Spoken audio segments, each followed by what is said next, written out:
Dwi Siti Rohmah, NIM 20080310204 dari Prodi D3 Administrasi Keuangan. Di sini saya akan menjelaskan materi tentang pemecahan masalah dan pengambilan keputusan. Yang pertama yaitu pemecahan masalah.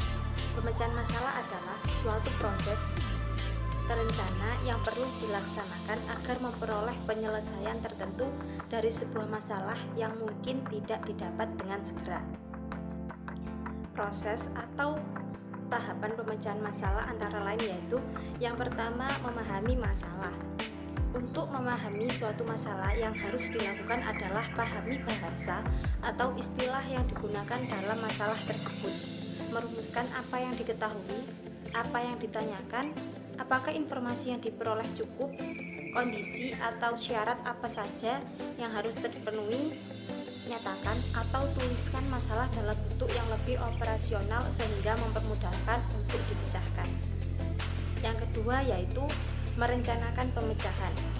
Untuk merencanakan pemecahan masalah, kita dapat mencari kemungkinan-kemungkinan yang dapat terjadi untuk mengingat-ingat kembali masalah yang pernah diselesaikan, yang memiliki kemiripan sifat atau pola dengan masalah yang akan dipecahkan. Kemudian barulah menyusun prosedur penyelesaiannya. Yang ketiga yaitu melaksanakan rencana. Langkah ini lebih mudah daripada merencanakan pemecahan masalah. Yang harus dilakukan hanyalah menjalankan strategi yang telah dibuat dengan ketekunan dan ketelitian untuk mendapat penyelesaiannya. Yang terakhir yaitu melihat kembali. Artinya, menganalisis dan mengevaluasi apakah strategi yang diterapkan dan hasil yang diperoleh benar. Apakah ada strategi yang lebih efektif? Apakah strategi yang dibuat dapat digunakan untuk menyelesaikan masalah sejenis? Atau apakah strategi yang dibuat generalisasinya ini bertujuan untuk menetapkan keyakinan dan menetapkan pengalaman untuk mencoba masalah baru yang akan datang. Selanjutnya yaitu pengambilan keputusan. Pengambilan keputusan adalah melakukan penilaian dan menjatuhkan pilihan. Keputusan ini diambil setelah melalui beberapa perhitungan dan pertimbangan alternatif. Sebelum pilihan dijatuhkan, ada beberapa tahap yang mungkin akan dilalui oleh pembuat keputusan. Tahapan tersebut bisa saja meliputi identifikasi masalah utama, menyusun alternatif yang akan dipilih, dan sampai pada pengambilan keputusan yang terbaik. Dalam proses tersebut, perusahaan harus mempertimbangkan faktor internal dan eksternal yang mempengaruhi pengambilan keputusan. Faktor internal, contohnya sumber daya yang dipergunakan oleh perusahaan untuk pengambilan keputusan dengan baik. Sementara faktor eksternal meliputi situasi dan kondisi lingkungan di luar perusahaan yang berdampak pada pengambilan keputusan. Selanjutnya yaitu bagaimana caranya mengambil keputusan secara logis dan sistematis dengan mempertimbangkan kedua faktor tersebut. Berikut adalah tahapannya. Yang pertama yaitu menetapkan keputusan.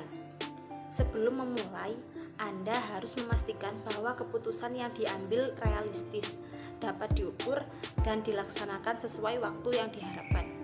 Yang kedua yaitu mengumpulkan informasi. Anda harus mulai mengumpulkan informasi dengan melakukan penelitian primer dan sekunder. Contohnya, Anda bisa menyebar kuesioner, melakukan wawancara, atau mengumpulkan data-data eksternal yang berhubungan dengan industri Anda untuk mendukung pengambilan keputusan. Yang ketiga yaitu menimbang semua faktor. Luangkan waktu untuk menimbang semua faktor internal dan eksternal yang mempengaruhi pengambilan keputusan berdasarkan informasi yang dikumpulkan di tahap sebelumnya. Yang keempat yaitu melaksanakan pengambilan keputusan. Anda harus memilih keputusan yang terbaik setelah menimbang faktor internal dan eksternal. Keputusan yang diambil harus sesuai dengan tujuan perusahaan dan membantu menyelesaikan beberapa tantangan yang dihadapi perusahaan. Yang kelima yaitu evaluasi setiap keputusan. Tinjau semua keputusan untuk memeriksa apakah tujuan sudah tercapai. Pertimbangkan juga terkait hal-hal yang bisa ditingkatkan untuk pengambilan keputusan di masa depan dengan mengumpulkan masukan dari anggota lainnya di perusahaan Anda.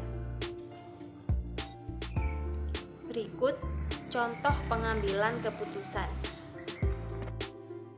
Assalamualaikum, Mbak. Waalaikumsalam.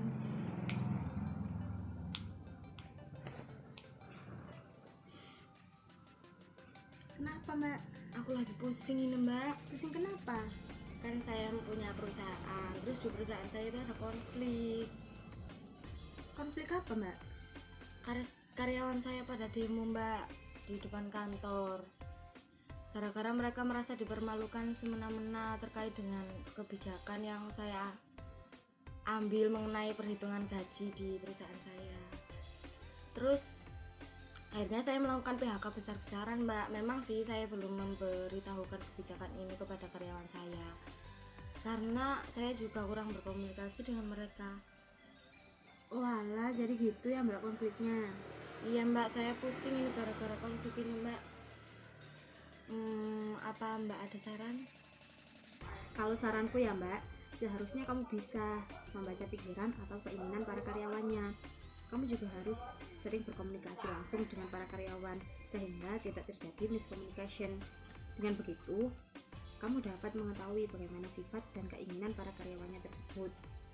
Dalam mengubah kebijakan mengenai perhitungan gaji atau upah kerja karyawan, seharusnya ikut dibicarakan dengan para karyawan, karena perubahan kebijakan dalam suatu perusahaan harus segera diberitahukan kepada pihak yang bersangkutan, termasuk para karyawan juga, apalagi mengenai gaji. Iya juga ya, seharusnya saya membicarakan dulu dengan para karyawan biar tidak terjadi konflik lagi seperti ini.